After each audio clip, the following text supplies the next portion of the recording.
The legends they laughed at. The Grand Council of the Zeroth Empire sat in their tall silver chairs high above the clouds of their capital world. The room was cold, made of black crystal, and filled with silence, except for laughter. They still tell warrior stories, one of the council members said, grinning. Spartans, Vikings, knights. Humans loved myths. Another leaned forward.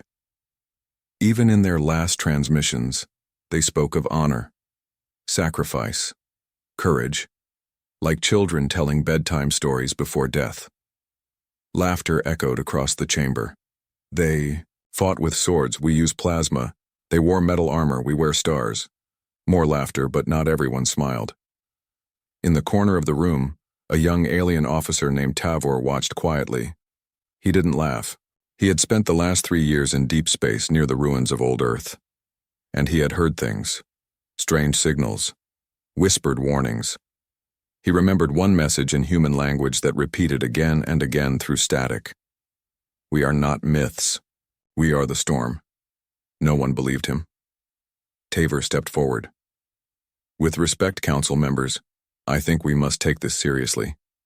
There have been sightings near Sector 14, ships that don't match any known designs. Some survivors call them human. The oldest council member raised an eyebrow. Human? We destroyed them 2 centuries ago. Tavor nodded. Yes, but what if they survived? What if they hid? What if the stories weren't just stories? Stories are all they had, said another. Now they are dust. Let them stay. Dead. But then... The lights flickered. A red alarm flashed across the council chamber. Incoming transmission. Classified scout ship lost in Sector 14. Everyone turned to the screen. A short video played. The last moments of scout ship 9X12. The footage was blurry but clear enough to see something terrifying. A dark ship. No known ID. Human markings. Red skull. 1 plasma shot. The Zeroth ship exploded. Silence. The council members looked at each other. No one laughed now. Replay that symbol, one said. The image zoomed in on the side of the attacking ship. A human skull painted in red. Eyes glowing. Below it, a short message. Earth remembers. The head of the council stood up. This must be a trick, pirates, rebels, pretending to be human. Tavor spoke again. Sir, I heard that voice before. It's not a trick, they're back. And they're not the same humans we fought before. The council went quiet. One old historian in the chamber, blind and forgotten by most, whispered, in the old war, they said humans fought like demons. Not because they were stronger, but because they believed they were already dead. They never feared pain. Never stopped. That's why we erased them. Another message appeared on the screen. This time, it was not a video, it was a voice, rough, deep, human. To those who forgot us, we did not forget you. To those who laughed, we heard your voices. Now listen to ours. A countdown began. 48 hours. What is this? One counselor asked. Tavor answered, his face pale. A warning. Far away, beyond the stars, hidden in a dark nebula, the fleet moved. Black ships, no lights, no signals, but inside them humans prepared. They wore armor that looked ancient but was built with future tech. Some carried blades, others carried plasma rifles. But all of them carried one thing, memory. They remembered the fall of Earth. They remembered the burning of cities. They remembered the mocking broadcasts from the Zeroth Empire. And they had waited. Voice echoed through the command ship. This is not revenge, this is justice. The human commander, face marked with battle scars, looked at the screen. On it was the image of the Zeroth homeworld. He raised his hand. Begin Phase 1. Back in the council chamber, panic had started to grow. Defense fleets were being activated. War plans pulled from ancient vaults. Scientists were ordered to study the old human records. The laughter was gone now. And then, as the council watched the stars from their tall windows, they saw something. Just for a second. A small black dot. Then another. Then 10 more. Someone whispered, "Are those ships?" Tavor answered, "No, those are warnings." The first human fleet had arrived. They didn't fire. Not yet. They just waited. And on every screen across the Empire, one final message appeared. You called us legends. Now meet reality. Echoes from the outer rim. The stars were silent, but silence was not peace. Out near the edge of the Zeroth Empire, in the cold shadows of Sector 17, strange things had started to happen. Patrol ships were vanishing. Trade beacons were going dark. Messages never reached command. No wreckage, no signals, no cries for help. Just silence. Commander Valar stood on the bridge of the cruiser Shadow Talon, his 4 eyes fixed on the radar screen. He was one of the best in the Outer Rim, known for speed, discipline, and zero emotion, but now his face showed something new. Doubt. He turned to his communication officer. Report again. The officer's hands trembled slightly. Sir, we sent 5 scout drones into Grid 7A. None returned. One sent a final image before vanishing. Valar waved his hand. Show it. The screen blinked. An image loaded, a single human soldier. Alone. Standing on a broken asteroid. He wore ancient armor mixed with advanced tech. A torn Earth flag floated behind him. He held no weapon, only a symbol burned into the stone. We remember. Valar narrowed his eyes. Is this a trick? Rebels, perhaps? No, sir, the officer whispered. This was deep space, no colonies, no life signs, but he was there. Valar stared at the screen. The human didn't move, didn't blink, just stared into the camera like he was looking directly through it. Directly into them. Far from the Empire's center, in a quiet academic city on planet Cyrodion, lived archivist Soluin, one of the last scholars who still studied Earth history. Most aliens thought human culture was useless.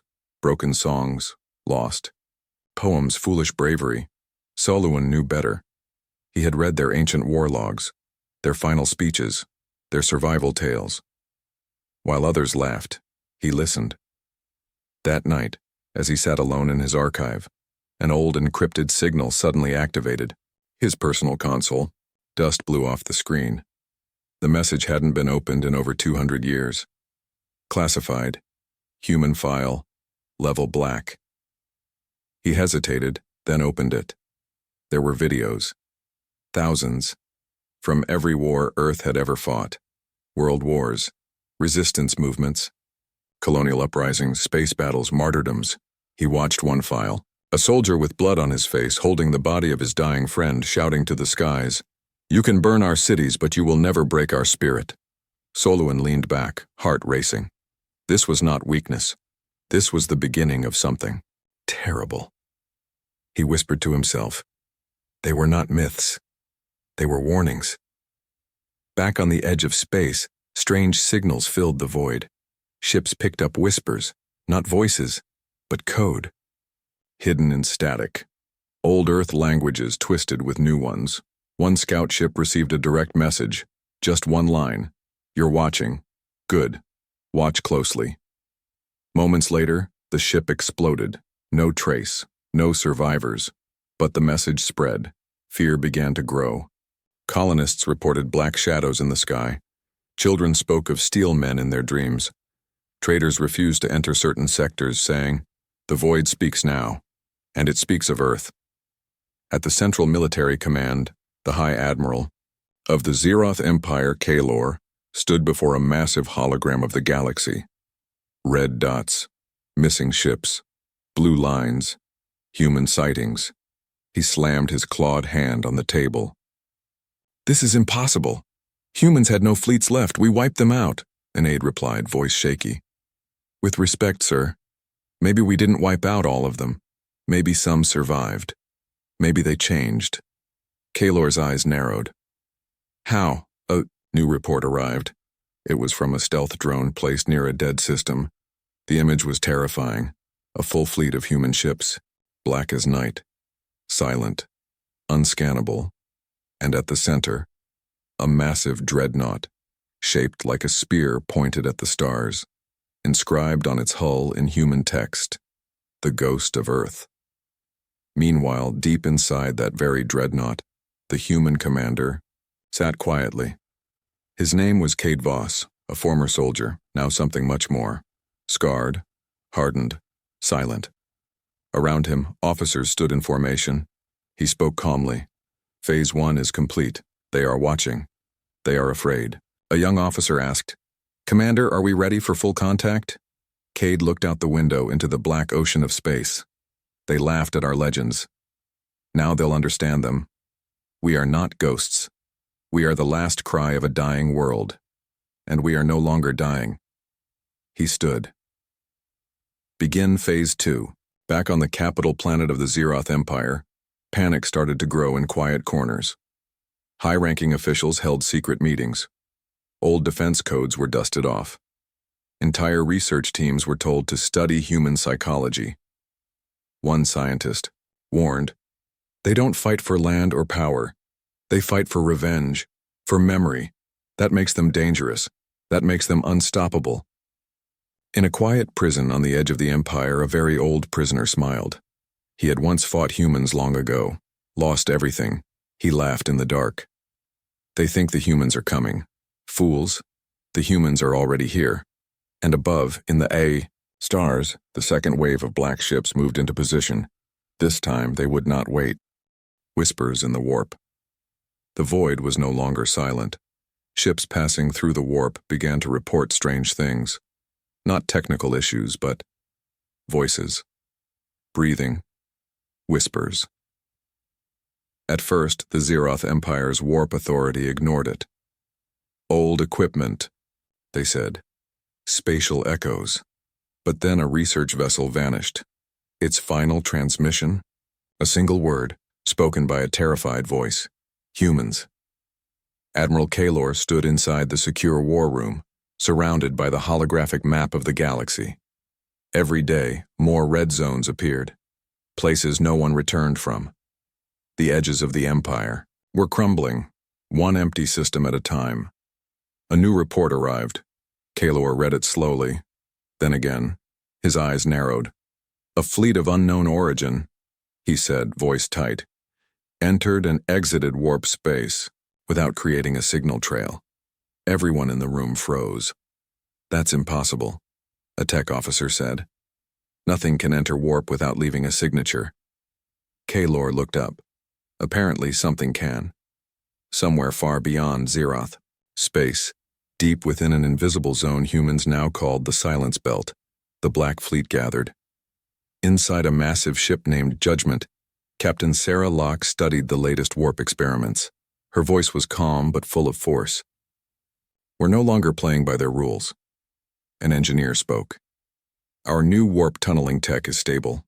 We can enter without a signal, without a ripple. Ghost travel." Sarah nodded. "Then the legends were wrong. Ghosts do exist. And now, we ride them." Around her, human officers moved like shadows. Quiet. Disciplined. Some of them were second-generation survivors. Born on asteroid bases, trained in vacuum environments, never having seen Earth. But all of them remembered it. And all of them were ready to burn a galaxy for it. In a hidden listening post on Zeroth's moon Hallex, Agent Varn was decoding intercepted human signals. Most were scrambled, layers over layers of encryption, Earth languages mixed with modern code. But one message played clean. It was a voice, deep, smooth, deliberate. "We are the silence between stars. We are the scream you tried to forget. We are the war you buried, and we are awake." Varn's hands trembled. "Sir," his assistant whispered, "that transmission, it came from inside warp space." Varn looked up. "That's not possible." But it was, because the humans had cracked warp communication. They weren't just moving through the shadows anymore. They were speaking from them. In the center of the Empire, chaos grew. People began evacuating outer colonies. News channels tried to stay quiet, but fear spread faster than silence. Rumors filled the streets. They control the void now. They don't use AI. They are AI. They died and came back stronger. They never died at all. We just closed our eyes. Meanwhile, deep in the wreckage field of Sector 9, an elite Zeroth recon unit was sent to capture a human ship. It was a trap, designed to draw them out.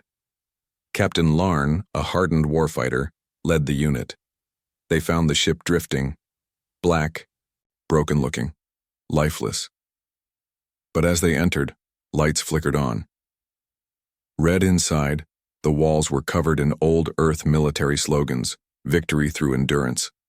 We are the fire they tried to drown. Then the voice came. From everywhere, from the walls, from their suits, from inside their helmets. You thought we needed light to find you. We learned in the dark. Larn tried to call for extraction, but there was no signal, just whispers, footsteps, and one by one his soldiers were taken. No plasma fire. No loud attacks, just silence. And then nothing. Hours later, a single escape pod returned to the Empire's command center. Inside it was Captain Larn, or what was left of him. He couldn't speak. His eyes were blank. On his chest, burned into his armor, were 4 words: do not underestimate memory. Zeroth medics tried everything: neural scans, AI repair, trauma reversal. But he was broken, not by weapons, by fear. Back aboard the human fleet, Sarah Locke received a message from Cade. Voss.A short message, Phase 3 begins. Show them what the dark taught us. Sarah nodded to her crew. Send the signal. Across the galaxy, across every channel the Zeroth Empire used, civilian, military, encrypted, the same human broadcast played. Footage of old Earth cities, burning. Footage of humans standing, fighting, refusing to kneel. And a final image. Earth's ruined surface, turning slowly in space. And behind it, a fleet of black ships forming like a storm. Then a final line of text. You erased our home. Now we erase your illusion of safety. On the capital world, the Supreme Council gathered for emergency lockdown. A voice message played, on loop in the war room. They're not just fighting a war. They're telling a story. And you are now part of the ending. Admiral Kahlor whispered. What do they want? Tavor, the young officer from Part 1, now promoted and feared for being right too early, answered quietly. They don't want peace. They don't want territory. They want us to remember. And if we don't, Tavor stared into the holographic stars. They will remind us. In the cold of deep space, a new formation of the human fleet shifted position. This time, it wasn't a scouting line. It was an attack line. And behind them, engines began to glow red. The storm was no longer coming. The storm was here. The black flag rises. The first attack didn't come with warning. It came with silence. In the quiet mining system of Veltrax 9, the people were waking up. Miners were starting their shifts. Children were walking to school domes. The sky was clear. Nothing seemed wrong until the lights went out. Every generator failed. Every security drone dropped from the sky. And above them, in the clouds, black shadows appeared. Not dozens, not hundreds, thousands. A woman looked up, shielding her eyes. What is that? She whispered. Then through the clouds it came into view. A single ship. Enormous. Painted black. Its surface was scarred like it had crawled through fire. On its hull, burned into metal, was a blood-red flag. A human skull. No eyes. Just flame behind the sockets, below it words in ancient Earth language. This is the debt. Across the galaxy, alarms screamed. The human fleet had launched its first coordinated strike. They didn't choose a military target. They chose something worse. Hope. Veltrax 9 was not a threat. It was a symbol, a proud colony that believed the Empire was invincible. Now it was burning. Back at the Zeroth Central Command, Admiral Kahlor watched the live feed with horror. Human drop pods were falling like meteors. Entire squads moved without speaking. No signals, no hesitation, just purpose. Kahlor growled, Send the fleet. Full force. His officer replied, voice pale. We already did. They're not responding. What do you mean? They never made it. All 6 ships were destroyed before reaching orbit. We don't know how. On Veltrax 9, inside a military outpost, Captain Heron tried to rally his troops. He had never seen real war, only simulations. The Empire had been at peace for over a century. Now, everything was fire. A human soldier smashed through the wall. Like a beast, he wasn't huge, but the way he moved was unnatural. Fast, silent, precise. Heron fired 3 times. Nothing. The human didn't stop. He just walked toward him and whispered one word. Why did you laugh? Then, darkness. By the time the broadcast reached the rest of the galaxy, it was too late. Veltrax 9 was gone. The signal showed only ashes, smoke, and nailed to the highest tower of the Capitol dome, the black flag fluttered in the wind.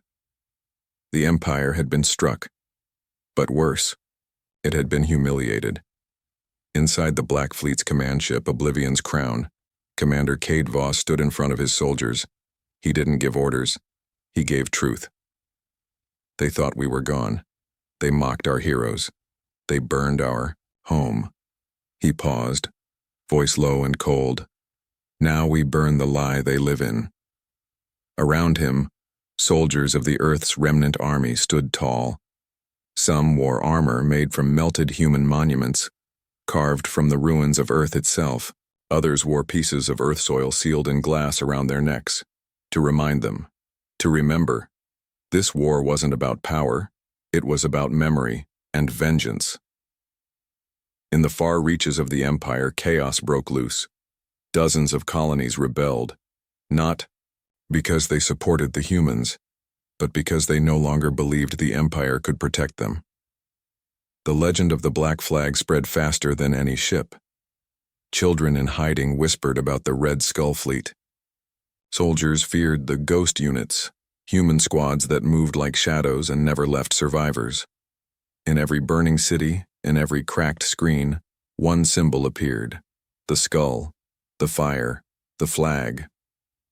In a secret facility on Zeroth Prime, Council, member Taliv met with a group of scientists and historians. We need to understand them, she said. Not their weapons, their minds. One historian spoke, shaking with fear. They don't just fight, they become the fight. Their pain becomes purpose. Their loss becomes fuel. You don't beat that with plasma or steel. Another added. And now, they don't just fight to survive. They fight to be remembered. Taliv whispered, and we tried to erase them. A final voice, coming from an old war veteran, finished the thought. You can't erase a ghost that wants revenge. At the edge of the Empire, a final warning arrived. A drifting satellite caught a message. Not on a channel, but carved into a destroyed ship's metal hull. It read, Part 1 was silence. Part 2 was warning. Part 3 was memory. Now comes fire. Aboard, the human fleet Commander Voss gave a new order. Next target, Titanus Prime, military stronghold, heart of their pride. His officer asked, You think they'll be ready? Cade Voss turned toward the stars, voice as cold as deep space. They better be. And across 1,000 worlds, people looked up into the night sky, and some swore they saw it. A black flag. Rising. The fall of Titanus Prime. Titanus Prime was not just a planet. It was a fortress. Floating at the center of the Zeroth Empire's war machine, it was built like a god's fist. 5 moons orbiting around it, each armed to the teeth.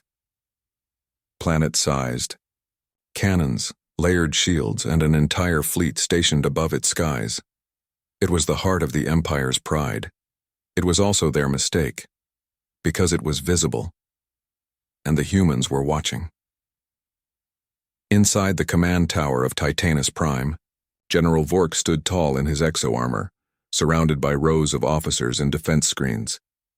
He looked calm. After all, this was Titanus, the Empire's shield. No force has ever broken through here, he said. We are the wall. But even walls fall. Hours earlier, a scout probe, black, small, fast, had entered the system. It didn't fire. It didn't transmit. It just passed silently between the moons, recording everything. Inside it was a single message. No AI, no weapon, just an old human flag, burned, ripped, ash-colored. Written on it were the names of Earth's fallen cities, Shanghai, Cairo, New York, Mumbai, and under the names, this is not an attack. This is a reply. The message reached Titanus Command, but too late, because by the time they finished reading it, the stars began to disappear, one by one.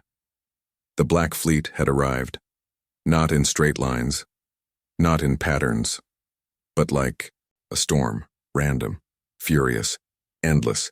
Hundreds of ships, some small and fast, some the size of cities, some cloaked in shadows that even light couldn't pass, but every single one flew under the black flag, and at the center of it all, the dreadnought, Oblivion's crown.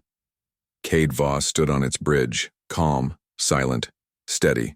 Target, Titanus, Prime. He raised a single hand. Light it. The first wave was psychological. Human ships jammed every frequency, not with code, but with voices.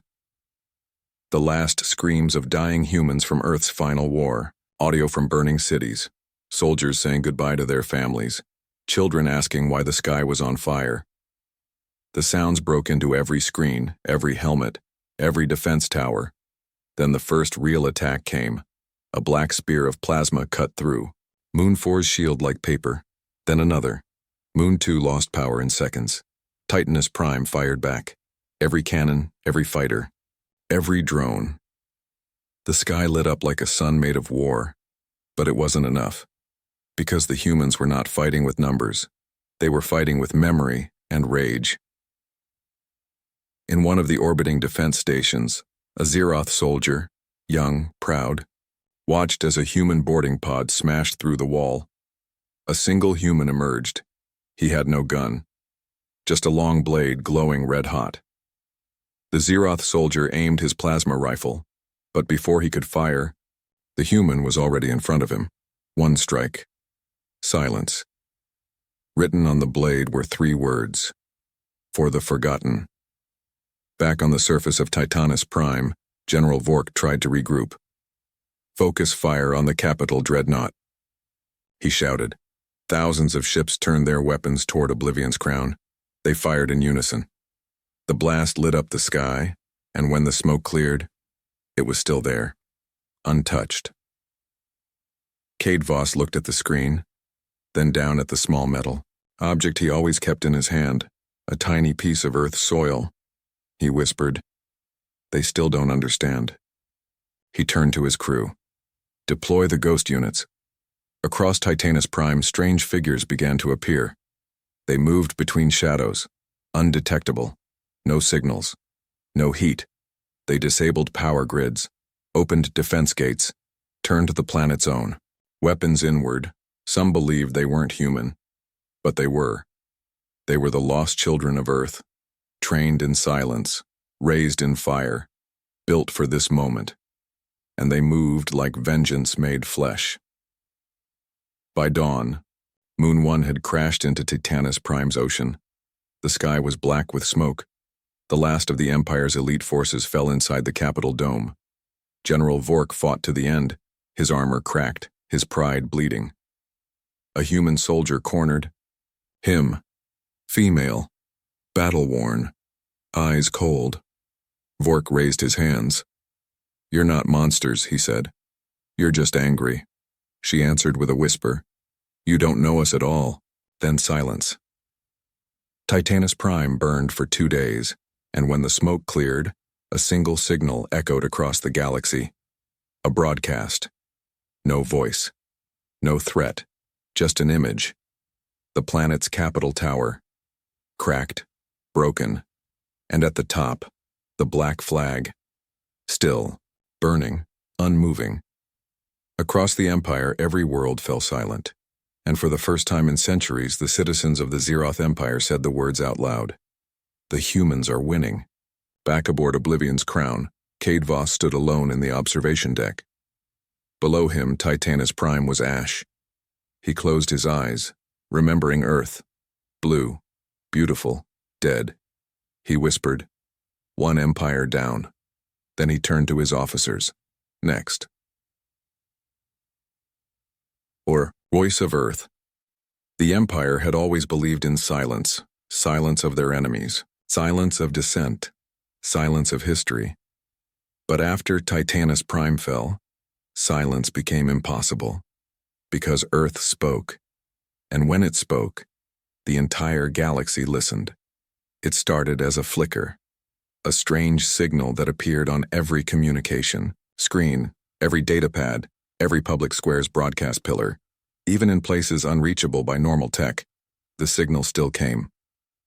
No one knew where it came from. Not even the Empire's best scientists could track it, because it wasn't sent through wires. It was sent through memory. The screen turned black. Then, white words appeared, written in old Earth language, translated instantly into every known tongue. This is not a threat, this is not a demand, this is a mirror, look into it. Then, the image changed. Footage. Real. Unedited. The fall of Earth. Not from war alone, but from betrayal. The Zeroth Empire had always claimed Earth destroyed itself, but now the truth played in front of the galaxy.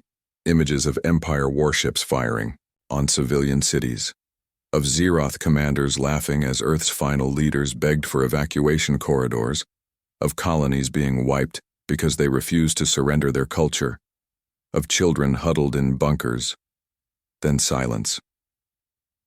The galaxy watched, in horror. In a school on the trade planet Solanax, a young alien boy looked at his teacher. "Why did we do that?" he asked. The teacher had no answer. Because she had never seen these recordings before. No one had. The Empire had hidden them all. And now, Earth was forcing them into the light. Inside the High Council chamber on Zeroth Prime, panic was spreading. "This is a lie," shouted Counselor Jovan. "This is human manipulation." But others were not so sure. "We were told Earth collapsed from war and chaos. We were told they destroyed themselves." "Were we told wrong?" An advisor whispered, "If the public sees this, if they believe it, we will lose control." The Supreme Chairwoman spoke for the first time in hours. "Control is already gone." Back on the human flagship Oblivion's Crown, Commander Cade Voss stood before a massive screen, watching the broadcast go live. His face was calm, but his voice was heavier than gravity. "This is not vengeance." "Not anymore," he said. "This is a reckoning, not of ships, not of soldiers, but of truth." Behind him, thousands of soldiers stood silent. The fleet was still in formation, but now, for the first time, they didn't fire. They waited, because Earth had already struck, and the weapon was truth. On hundreds of worlds, Empire citizens poured into streets. Some were angry, some ashamed, some just broken. They had believed a lie their entire lives, and now they were staring at its ashes. Riots broke out. Statues of war heroes were pulled down. Military officials defected. Communication officers refused to censor the human transmission, and everywhere, painted on walls, screens, ships, one phrase began to spread like wildfire: "We were wrong." On the outer world of Trencor, a young Zeroth officer stared at her reflection in the mirror. She had lost her brother at Titanus Prime. She had called the humans monsters. But now she knew what had happened to their world, to their people, to their children. And for the first time she asked herself, what would I have become if they had done that to us? She walked out of the base that day. She didn't go back. Inside the Empire's capital, security forces locked down cities. But it was too late. A second message arrived from Earth. A voice this time, a single tired, broken voice. Cade Voss. "We did not come to rule. We did not come to conquer. We came to be heard. You erased our world, but we never erased yours. You buried our names, but we remembered every one of yours. You call us ghosts. Fine. We are ghosts. Ghosts that remember fire. Ghosts that remember children. Ghosts that remember what you made us do to survive. And now we ask you, not for surrender, not for apology, but for acknowledgement. Say our name. Say Earth. Then the screen turned black. On every planet, billions stood in silence. The transmission was over, but its echo had just begun. Because now, Earth had a voice, and the galaxy could never unhear it. In a hidden bunker deep within the Empire's core, Counselor Talev met in secret with military leaders. We cannot stop them with guns anymore, she said. They are winning minds, winning hearts. One general replied, then we must crush them now, before this spreads. Another voice disagreed. A scientist.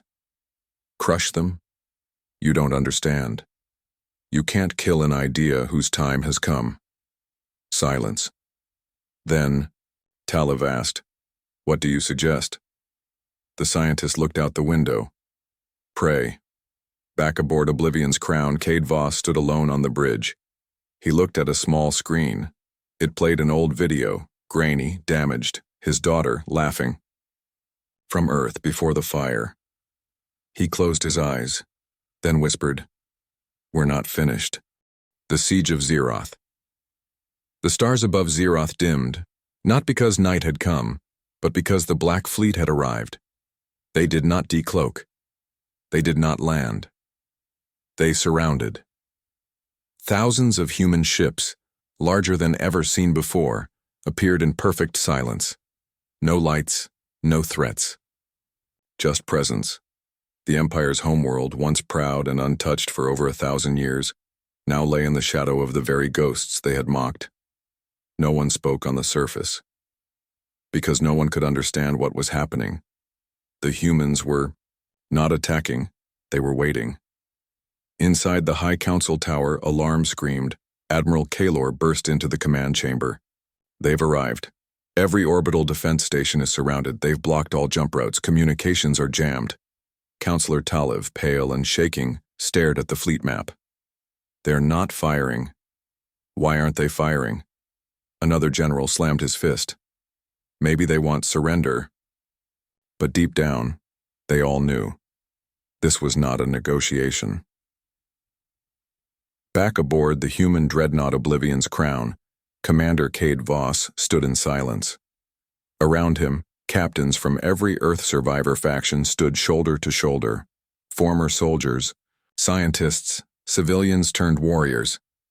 None of them smiled. This was not victory. It was balance. Cade looked down at the hollow map of Zeroth, then up at his crew. No bombs yet, no fire, not until they hear us. He gave the order. Send the final transmission.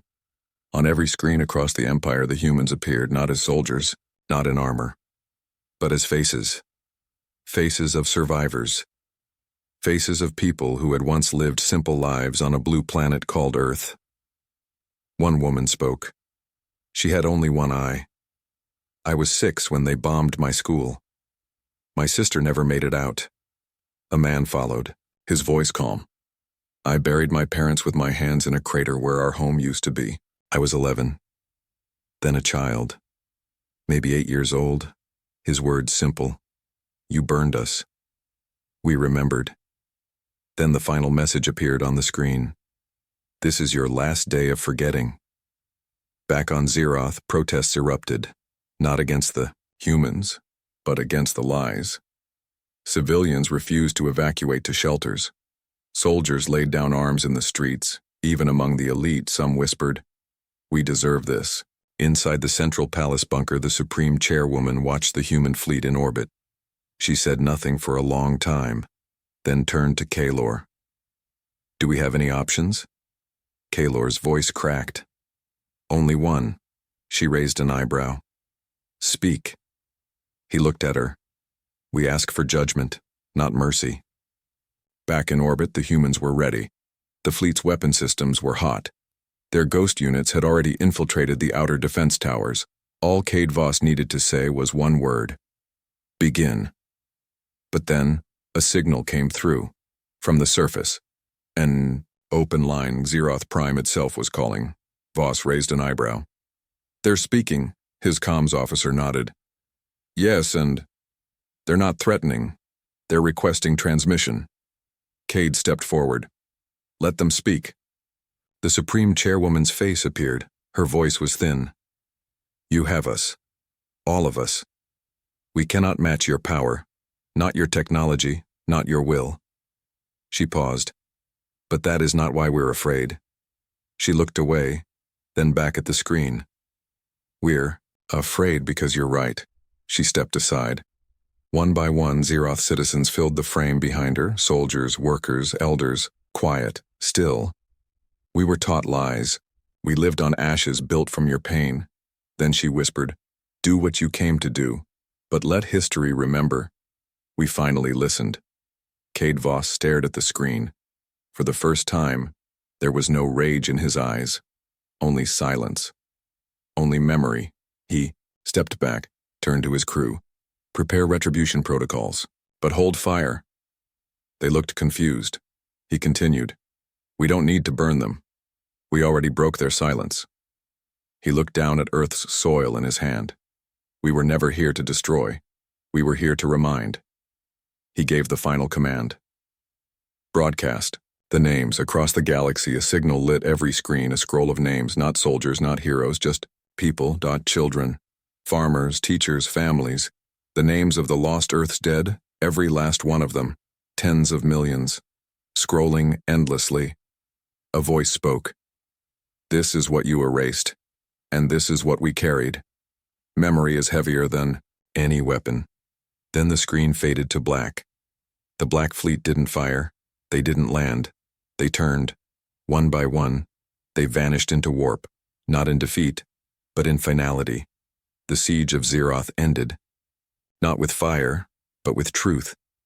On the surface, people wept, for the first time, not from fear, but from understanding. Civilians walked out into the streets, staring into the now empty sky.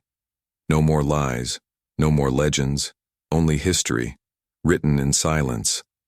Remembered, in shadow, and carried by the last children of Earth. On the bridge of Oblivion's crown, Cade Voss looked at the stars. Quiet, not peaceful, but settled. A young officer stepped beside him. "What happens now?" Cade answered, voice soft. "We go home. But Earth?" Cade smiled, not with joy, but with pain. "Home is not soil. It's the truth you take with you." And with that, the fleet disappeared into the void. No flag, no anthem, just the whisper of history, finally heard.